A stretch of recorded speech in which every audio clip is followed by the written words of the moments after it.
Losing a spouse can shatter your world in ways you never imagined, leaving you vulnerable to decisions that could deepen the pain. Discover the 5 critical no's that protect your heart and future. Losing a spouse is one of the most painful experiences a person can go through, and it's important to recognize that this profound loss touches every aspect of life, from daily routines to long-term plans. It's not just the emotional weight of grief that weighs heavily on the soul, creating waves of sorrow that seem endless. It's the overwhelming number of decisions that suddenly fall on your shoulders, decisions that demand attention when your mind and heart are least prepared. In times like this, when vulnerability is at its peak, it's easy to make choices out of pain, driven by the raw ache of absence, loneliness that feels like a constant companion, or pressure from others who may not fully grasp your inner turmoil but offer advice nonetheless. But some decisions can lead to unnecessary regrets, those lingering what-ifs that haunt quiet moments, financial difficulties that compound stress in unexpected ways, or even emotional setbacks that make healing even harder, prolonging the journey toward acceptance and peace. The truth is, while grief is personal, a unique path for each individual shaped by memories and shared history, there are certain things you should always think twice about before saying yes to, pausing to reflect on their long-term impact amid the fog of mourning.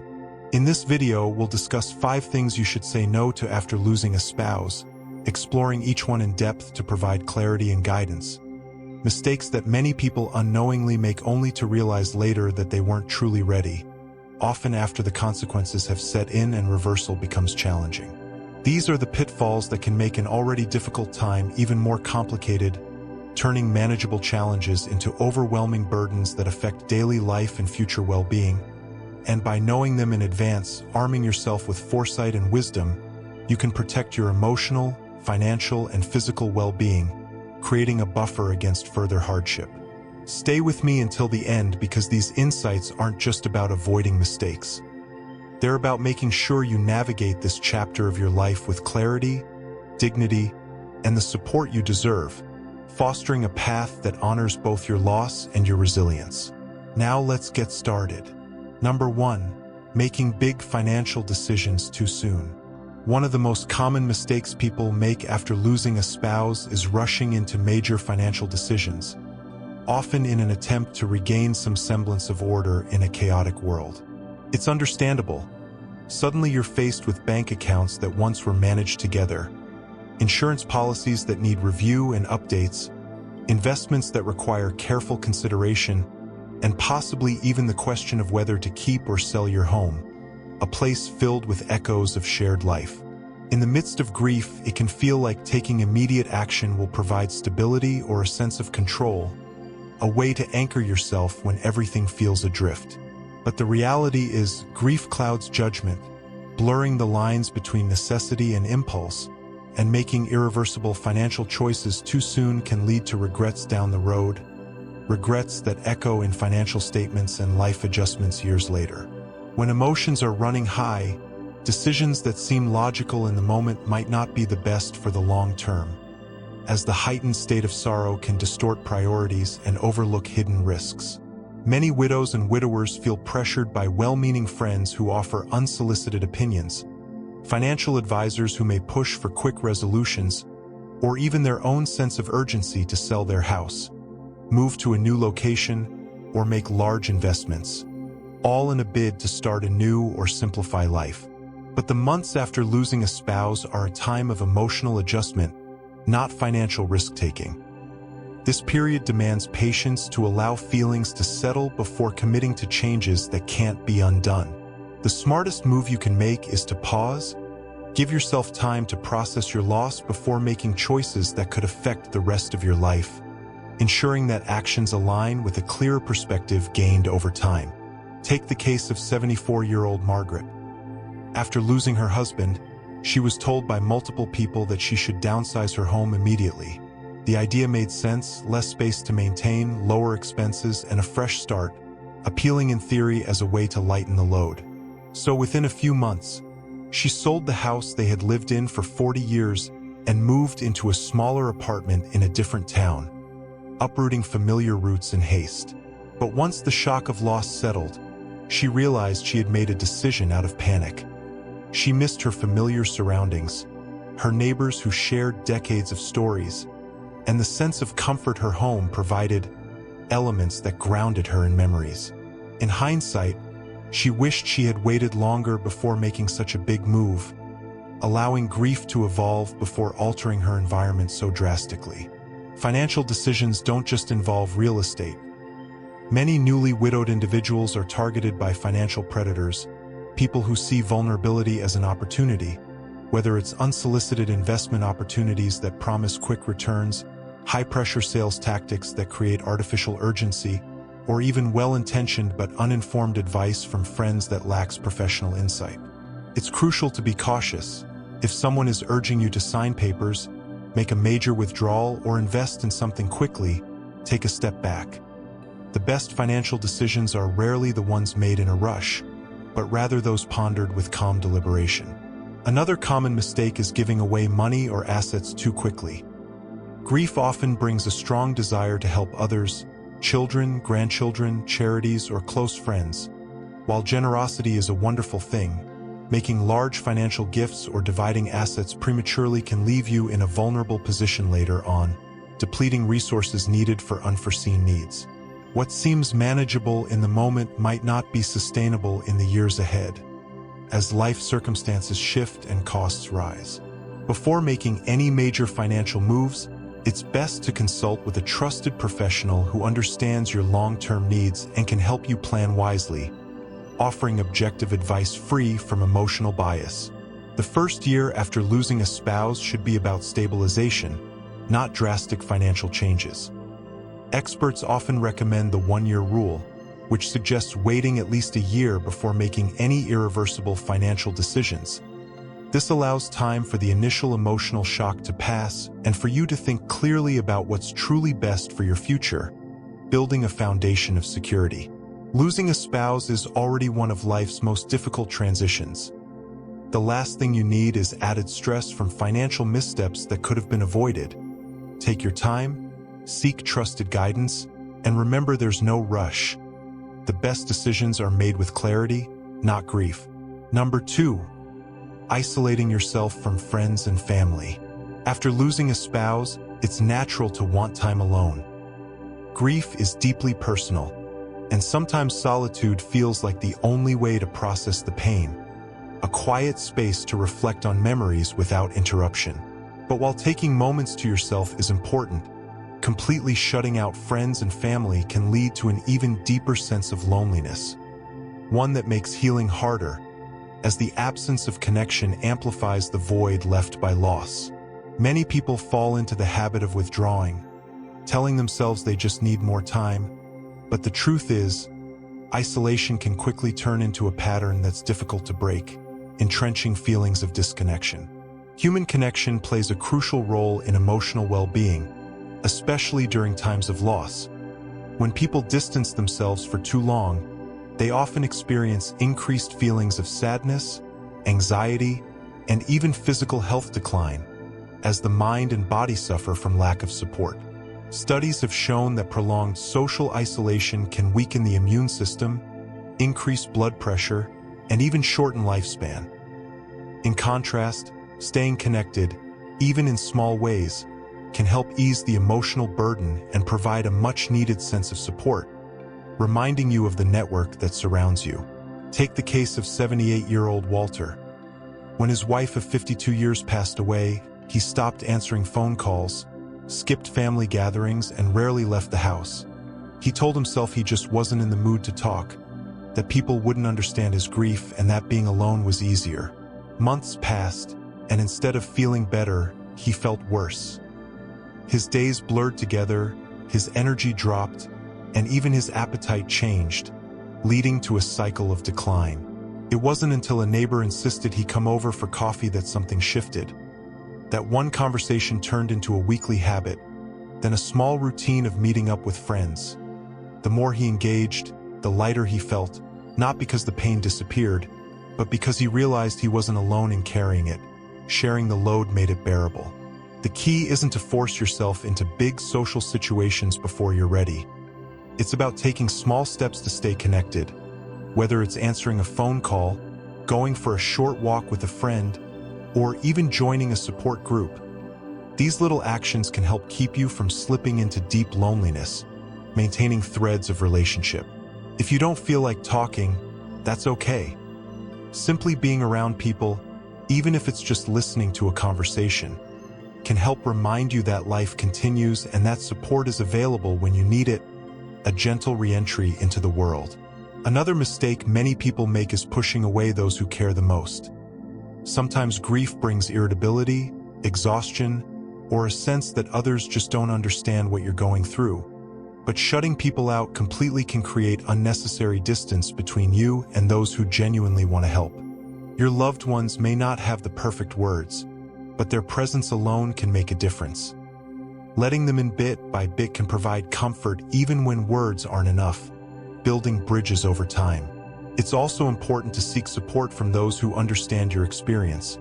Connecting with others who have been through similar loss, whether through a grief support group, a community gathering, or even an online forum, can be incredibly healing. Speaking with people who truly understand what you're going through can validate your feelings and provide reassurance that you're not alone. Grief doesn't follow a schedule, and there's no right way to heal, but staying completely isolated only makes the journey harder. Finding small ways to reconnect with others at your own pace can provide strength, support, and even moments of unexpected joy, illuminating paths forward.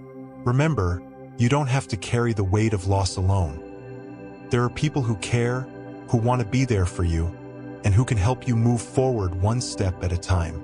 Now let's move forward. Number 3, ignoring your own health and well-being. When a spouse passes away, many people find themselves so consumed by grief that they stop paying attention to their own health, letting self-care fall by the wayside amid the turmoil. It's easy to put off doctor's appointments, skip meals, or let daily routines slip when you're dealing with loss. Some people even feel guilty about taking care of themselves, as if prioritizing their health somehow diminishes the depth of their love or grief, a misplaced sense of loyalty to the past. But the reality is, neglecting your well-being doesn't bring you closer to the one you lost. It only makes your journey forward harder, exacerbating physical and emotional strains. Grief affects the body in ways many people don't realize. Studies show that losing a spouse increases the risk of heart problems, weakened immune function, and even cognitive decline. The stress of grief can lead to high blood pressure, disrupted sleep, and changes in appetite. Some people lose interest in eating, while others turn to unhealthy comfort foods. Over time, these changes can take a serious toll on both physical and mental health, creating a compounding effect that hinders recovery. The key is not to expect yourself to feel normal overnight, but to make small choices that help your body stay strong as you navigate this difficult time, incremental steps toward stability. Take the case of 81-year-old James. After his wife passed, he stopped cooking meals for himself. He told himself he just wasn't hungry, and when he did eat, it was usually something quick and processed. Within a few months, he started feeling weaker, had trouble sleeping, and felt constantly fatigued. His daughter noticed the change and encouraged him to start eating regular meals again, even if he didn't have an appetite. Once he made small adjustments like preparing simple nutritious foods and drinking more water, he found that his energy levels improved, his mood stabilized, and he was better equipped to handle the emotions that came with grief, demonstrating the power of basic care. Self-care isn't just about food. It includes movement, sleep, and emotional health. Many people who lose a spouse stop exercising, not because they don't want to stay active, but because they no longer have someone to do it with. Yet staying physically active, even if it's just a short daily walk, has been shown to reduce stress, boost mood, and even improve longevity. In some cases, joining a local walking group or exercise class can provide both physical benefits and much-needed social connection, blending care for body and spirit. Another common mistake is neglecting medical checkups. Many widows and widowers skip routine doctor visits or delay seeking medical care because they feel too overwhelmed, But this is the time when taking care of your health is more important than ever. If you haven't been to the doctor in a while, make an appointment. Getting regular checkups, managing existing health conditions, and staying on top of medications can make a significant difference in how you feel physically and emotionally. Mental health is just as important as physical health. Grief can lead to depression, anxiety, and even feelings of hopelessness, especially when combined with isolation. If you're struggling, don't hesitate to reach out for help. Speaking with a counselor, joining a grief support group, or even just opening up to a trusted friend can provide relief and reassurance. You don't have to go through this alone, and seeking support is not a sign of weakness. It's a step toward healing. Your spouse would have wanted you to take care of yourself. Honoring their memory doesn't mean sacrificing your well-being. It means continuing to live in a way that allows you to find moments of peace and strength. It's okay to grieve, to take your time, and to feel the weight of loss.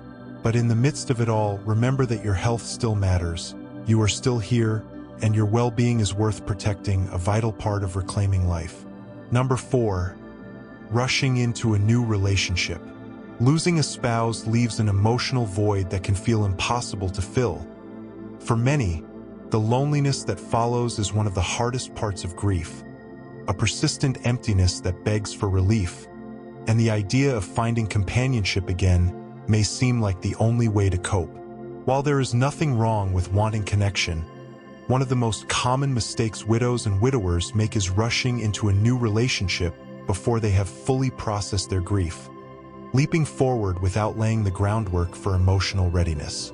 The emotions of loss can create a deep need for comfort, but making major romantic decisions too soon can lead to more heartache, confusion, and regrets, as unresolved feelings surface unexpectedly. Grief doesn't follow a timeline, and everyone heals at their own pace. Some people take years before even considering dating again, while others feel ready sooner. But when emotions are raw, the risk of entering a relationship for the wrong reasons is high. Many people unknowingly look for a partner not because they are truly ready, but because they are seeking to replace what was lost, avoid loneliness, or escape the pain. These relationships often begin with strong emotions but lack the stability needed for long-term success, crumbling under the weight of unaddressed grief. Take the case of 72-year-old Barbara. Just months after losing her husband of nearly 50 years, she met someone through a friend and quickly entered a relationship. At first, it felt like the companionship she desperately needed, someone to talk to share meals with, to distract her from the overwhelming loneliness. But as time went on, she started to realize that she wasn't truly ready. The relationship moved faster than she expected, and soon she felt trapped in something that didn't feel right. Eventually, she had to step back and take time for herself, but in hindsight, she wished she had given herself more time before making such a big decision, avoiding the added emotional layers. A new relationship should be about genuine connection, not just emotional relief. When someone has spent decades with a spouse, the habits, routines, and shared memories are deeply ingrained. Jumping into a relationship before processing that loss can lead to unfair comparisons, unrealistic expectations, and feelings of guilt. Some widows and widowers even find themselves struggling with conflicting emotions, wanting to move forward but feeling as if they are betraying the person they lost. These are natural feelings, but they need to be acknowledged and worked through before entering into something new, ensuring a healthier foundation. Another concern is being vulnerable to those with bad intentions. Unfortunately, there are people who take advantage of those who are grieving, offering emotional support only to manipulate or exploit them financially. Scammers and even well-meaning but opportunistic individuals often seek out widowed seniors, knowing they may be emotionally fragile and in need of companionship. This is why it's essential to trust your instincts and take your time. If someone is pressuring you to commit quickly, make financial decisions, or distance yourself from friends and family, those are red flags that shouldn't be ignored, signals to proceed with caution. This doesn't mean avoiding love or companionship forever. Many widows and widowers do find meaningful relationships later in life, but the healthiest and most fulfilling ones happen when both individuals are truly ready, when the decision is made from a place of healing, not desperation. Time and reflection are key. Taking the time to process grief, rediscover personal identity, and find peace in being alone before seeking a new partner makes a world of difference. If you do choose to date again, go at your own pace, take time to understand what you truly want in a relationship, and make sure you're entering it for the right reasons. Talk with trusted friends or family members about your feelings, and don't feel pressured by anyone's opinions, whether they think it's too soon or that you shouldn't be alone. The decision is yours and yours alone. At the end of the day, grief and healing are deeply personal journeys. There is no rush, no deadline, and no rulebook.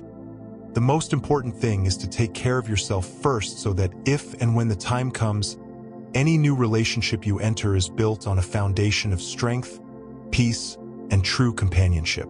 Now let's move forward. Number 5, holding on to every possession without letting go. One of the hardest things to do after losing a spouse is deciding what to do with their belongings. Every item holds memories, and the thought of letting go can feel like losing them all over again, a tangible severing of ties to the past.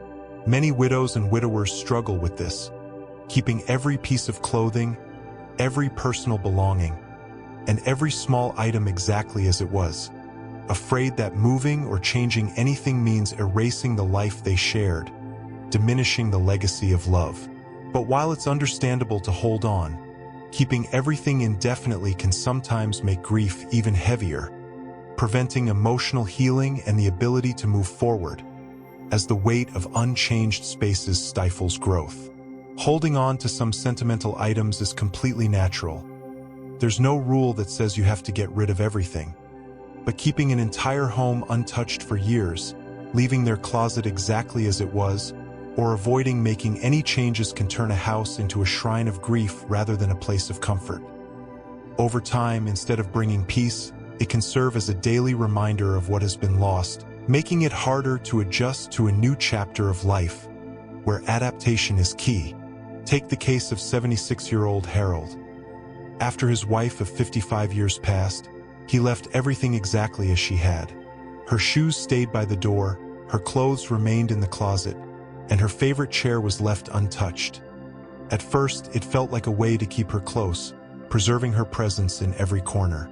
But as the months passed, he realized that walking past her untouched belongings every day was keeping him stuck in the same place emotionally.